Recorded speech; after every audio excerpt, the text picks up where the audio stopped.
Welcome back to Xylem learning. അപ്പൊ എല്ലാ മക്കളും നന്നായിട്ട് പഠിക്കുന്നുണ്ടെന്ന് വിചാരിക്കുന്നു. ആനുവൽ എക്സാമിന് ഇനി വളരെ കുറച്ച് ദിവസങ്ങൾ മാത്രമേ ഉള്ളൂ അല്ലെ. അപ്പൊ ഓരോ ചാപ്റ്ററും നന്നായിട്ട് തന്നെ പഠിക്കുക. മാക്സിമം ക്വസ്റ്റ്യൻസ് നിങ്ങൾ അറ്റൻഡ് ചെയ്യുക. നിങ്ങൾ ടോപ്പിക്കുമായിട്ട് റിലേറ്റഡ് ആയിട്ടുള്ള വളരെ ഇമ്പോർട്ടന്റ് ആയിട്ടുള്ള കുറെ ഇൻഫോർമേഷൻസ് ഉണ്ടാവും അല്ലെ. അത് പോയിന്റ് ആക്കി തന്നെ നിങ്ങൾ എന്ത് ചെയ്യുക, ഓർത്തു വെക്കുക. അപ്പൊ എക്സാമിന് വളരെ എളുപ്പമായിരിക്കും. സോ ഇന്ന് മിസ് വന്നിരിക്കുന്നത് വളരെ ഇമ്പോർട്ടന്റ് ആയിട്ടുള്ള ഒരു ടോപ്പിക്കില് നിങ്ങൾക്ക് എന്തായാലും അറിഞ്ഞിരിക്കേണ്ട കുറച്ച് ഭാഗങ്ങളുമായിട്ടാണ്. സോ നമ്മുടെ ചുറ്റുപാടുമുള്ള ഡിഫറെന്റ് കൈൻഡ് ഓഫ് മെറ്റീരിയൽസിനെ കുറിച്ചൊക്കെ നിങ്ങൾ അവെയർ ആണ്. അപ്പം നമുക്ക് മെറ്റീരിയൽസിനെ നമ്മൾ പൊതുവെ അല്ലെ ഡിഫറെന്റ് കാറ്റഗറിയിൽ കാറ്റഗറൈസ് ചെയ്യാറുണ്ട്. അതിൽ തന്നെ ഏറ്റവും പ്രധാനപ്പെട്ട ഒരു കാര്യമാണ് അവരുടെ സ്റ്റേറ്റ്സ് ഓഫ് മാറ്റർ നോക്കിയിട്ട് ക്ലാസിഫൈ ചെയ്യുക എന്നുള്ളത്.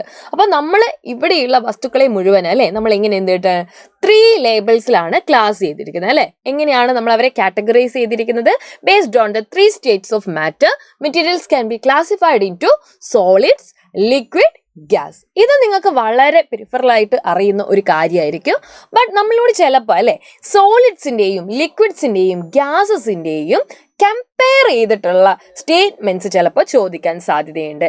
എങ്ങനെ ഈ കമ്പയർ ചെയ്ത സ്റ്റേറ്റ്മെന്റ് ചോദിക്കുക? ഫോർ എക്സാമ്പിൾ, ഇപ്പോൾ ലിക്വിഡ്സിൽ നമുക്കൊരു ഓപ്ഷൻ തരികയാണ്, ലിക്വിഡ്സ് ആർ റിജിഡ് എന്നുള്ളത്. അപ്പൊ liquids are rigid compared with solid എന്നെങ്ങാനും പറഞ്ഞു കഴിഞ്ഞാൽ നിങ്ങളുടെ മനസ്സിലേക്ക് വരുമ്പോൾ അല്ലെ ആക്ച്വലി ലിക്വിഡ്സ് റിജിഡ് ആയിട്ടുള്ള ആളുകളാണോ?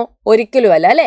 ആക്ച്വലി ആരാണ് റിജിഡ് ആയിട്ടുള്ള മെറ്റീരിയൽസ് എന്ന് പറയുന്നത്? സോളിഡ്സ് ആണ്. സോ ഇങ്ങനെയുള്ള ക്വസ്റ്റ്യൻസ് വരാറുണ്ട്. അപ്പൊ അത് അറ്റൻഡ് ചെയ്യണം എന്നുണ്ടെങ്കിൽ അല്ലെ നമുക്ക് എന്ത് ചെയ്യണം? വളരെ ബേസിക് ആയിട്ട് അറിയേണ്ട സോളിഡിന്റെയും ലിക്വിഡിന്റെയും ഗ്യാസസിന്റെയും പ്രോപ്പർട്ടീസ് ക്ലിയർ ആയിരിക്കണം. അപ്പൊ നമുക്ക് നോക്കിയാലോ. സോളിഡ് മെറ്റീരിയൽസ് ആകുമ്പോൾ അല്ലെ നിങ്ങളുടെ ചുറ്റുപാടുള്ള സോളിഡ് മെറ്റീരിയൽ എന്ന് പറയുമ്പോൾ ഫിക്സഡ് ഷേപ്പ് ഉള്ള ആളുകളൊക്കെ നമുക്ക് ഏത് കാറ്റഗറിയിൽ പെടുത്താം? സോളിഡ്സിലേക്ക് പെടുത്താം. അതുകൊണ്ട് തന്നെ അവരൊക്കെ എപ്പോഴും എന്തായിരിക്കും? നല്ല റിജിഡ് ആയിരിക്കും. ഇത് നോക്കിക്കേ നിങ്ങൾ ഇവിടെ, ഇതൊരു വാട്ടർ ബോട്ടിൽ ആണ് അല്ലെ. ഇതെന്താണ്? സോളിഡ് ആണ് അല്ലെ. ഇതിന് എനിക്ക് ഞെക്കാൻ പറ്റുന്നുണ്ടോ? ഇല്ല. This is solid. So it has A particular shape, അതായത് ഫിക്സഡ് ഷേപ്പ് ഉണ്ട്. മോർ ഓവർ ഇതിന് എന്തുണ്ടാവും? ഫിക്സഡ് വോളിയം ഉണ്ടാവും.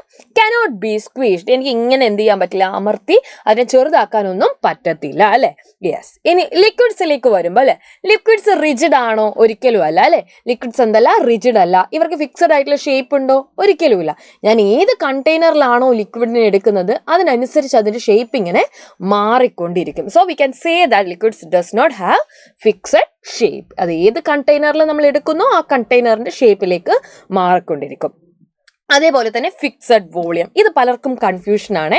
ഫിക്സഡ് ഷേപ്പ് ഇല്ലാത്തത് കൊണ്ട് തന്നെ ചില ആൾക്കാർ ലിക്വിഡ്സിന് ഫിക്സഡ് വോളിയം ഇല്ല എന്ന് പറയും. അങ്ങനെയല്ല കേട്ടോ. നമ്മളിപ്പോൾ 1 ലിറ്റർ വാട്ടർ എന്ന് പറഞ്ഞാൽ അത് 1 ലിറ്റർ തന്നെയാണ് അല്ലെ. 2 ലിറ്റർ എന്ന് പറയുമ്പോൾ വീണ്ടും മാറി. അപ്പോൾ അതിനെന്തുണ്ട്? ഒരു ഫിക്സഡ് വോളിയം ഉണ്ട്. കനോട്ട് ബി സ്ക്വാഷ്ഡ് അല്ലെ. എന്ത് ചെയ്യാൻ പറ്റില്ല? സ്ക്വാഷ് ചെയ്യാൻ പറ്റില്ല. ഇനി നമ്മൾ ഗ്യാസിലേക്ക് വരുന്ന സമയത്ത് ഗ്യാസസും എന്താണ്? അതും എന്തല്ല? നോട്ട് റിജിഡ് അല്ല. നോ ഫിക്സഡ് ഷേപ്പ് ഇല്ല. നമ്മുടെ ഗ്യാസിലേക്ക് വരുമ്പോഴാണ് നോ ഫിക്സഡ് വോളിയം എന്നുള്ള വളരെ ഇമ്പോർട്ടൻ്റ് ആയിട്ടുള്ള ഒരു പോയിന്റിലേക്ക് നമ്മൾ എത്തുന്നത്. അപ്പോൾ നിങ്ങളോട് ചില ആളുകളോടെങ്കിലും ചോദിക്കും, സോളിഡ്സിൽ, ഗ്യാസിൽ അല്ലെങ്കിൽ അതേപോലെ തന്നെ ലിക്വിഡ്സിൽ ആർക്കാണ് ഫിക്സഡ് വോളിയം ഇല്ലാത്തത്? ഐഡന്റിഫൈ എന്ന് ചോദിച്ചാൽ ഉറപ്പായിട്ടും അത് ആർക്കാണ്? ഗ്യാസ് ആണ്. And can be squashed. ഇത് നോക്കണേ, അതെന്താണ്? കംപ്രസിബിൾ ആണ്, സ്ക്വാഷ്ഡ് ആണ് എന്നുള്ള പോയിന്റും കൂടെ നിങ്ങൾ എന്ത് ചെയ്യുക? ഓർത്ത് വെക്കുക. ക്ലിയർ ആണോ? സോ മൈ ഡിയർ സ്റ്റുഡൻസ്, നമ്മളിപ്പോൾ ഡിസ്കസ് ചെയ്തത് സോളിഡ്സിന്റെയും ഗ്യാസസിന്റെയും ലിക്വിഡ്സിന്റെയും ഒക്കെ കോമൺ പ്രോപ്പർട്ടീസ് എന്തൊക്കെയാണ്, അവരെ കമ്പയർ ചെയ്യുമ്പോൾ നമ്മൾ ഫിഗർ ഔട്ട് ചെയ്യേണ്ട പോയിന്റ്സ് എന്തൊക്കെയാണ് എന്നുള്ളതാണ്. സോ എല്ലാ കുട്ടികൾക്കും ഈ ഒരു വീഡിയോ കൃത്യമായിട്ട് മനസ്സിലായെന്ന് വിചാരിക്കുന്നു. സോ ഇമ്പോർട്ടൻ്റ് ആയിട്ടുള്ള ഒരു ടോപ്പിക്കാണ്, വളരെ ബേസിക് ആയിട്ടുള്ള കാര്യമാണ്. ഹയർ ക്ലാസ്സസിലേക്ക് പോകുമ്പോഴും നിങ്ങൾ എപ്പോഴും മൈൻഡിൽ വെക്കേണ്ട കുറച്ച് പോയിന്റ്സ് ആണ് നമ്മൾ ഇന്ന് ഡിസ്കസ് ചെയ്തത്. സോ എല്ലാവർക്കും ഈ വീഡിയോ കൃത്യമായിട്ട് മനസ്സിലായെന്ന് വിചാരിക്കുന്നു. See you in the next video. By.